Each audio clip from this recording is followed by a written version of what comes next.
கீரை சாதம். லஞ்சுக்கு கூட்டு மசியல் பேக் பண்ணா பசங்க வேண்டான்னு சொல்றாங்களா? அப்ப கீரையை வச்சு ரொம்ப மசாலா சேர்க்காம இந்த மாதிரி ஃபிளேவர்ஃபுல்லான கலந்து சாதம் பண்ணி கொடுத்து பாருங்க.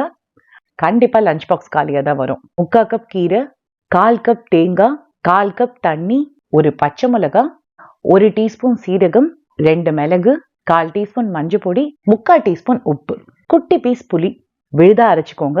1 டேபிள் ஸ்பூன் நல்லெண்ணெய் சூடானோனே 1/2 டீஸ்பூன் கடுகு, 1 டேபிள் ஸ்பூன் உளுத்தம் பருப்பு, 1 டேபிள் ஸ்பூன் கடலைப்பருப்பு, 1 டேபிள் ஸ்பூன் முந்திரி பருப்பு, 2 டேபிள் ஸ்பூன் வறுத்த வேர்க்கடலை, 2 வரமிளகா நல்லா பொரிய விட்டுட்டு கொஞ்சம் கறிவேப்பிலை பெருங்காயம் போட்டு வறுத்துட்டு 8 சின்ன வெங்காயம் சேர்த்து கண்ணாடி பதத்துக்கு வர வரைக்கும் வறுத்துட்டு புரோட்டீனுக்காக 1/4 கப் காராமணி சேர்த்திருக்கேன். இது ஆப்ஷனல் தான். அரைச்ச விழுது 1/4 கப் தண்ணி நல்லா மிக்ஸ் பண்ணி சேர்ந்து வர வரைக்கும் குக் பண்ணிட்டு 1.25 கப் வெந்த சாதம் ஆட் பண்ணி சாதத்துல நல்லா அப்சர்வ் ஆகுற வரைக்கும் குக் பண்ணிட்டு கடைசியா 1 டீஸ்பூன் நெய் விட்டு மிக்ஸ் பண்ணிட்டு அடுப்பை ஆஃப் பண்ணீங்கன்னா ஃபிளேவர்ஃபுல்லான கீரை சாதம் ரெடி. ட்ரை பண்ணி பாருங்க.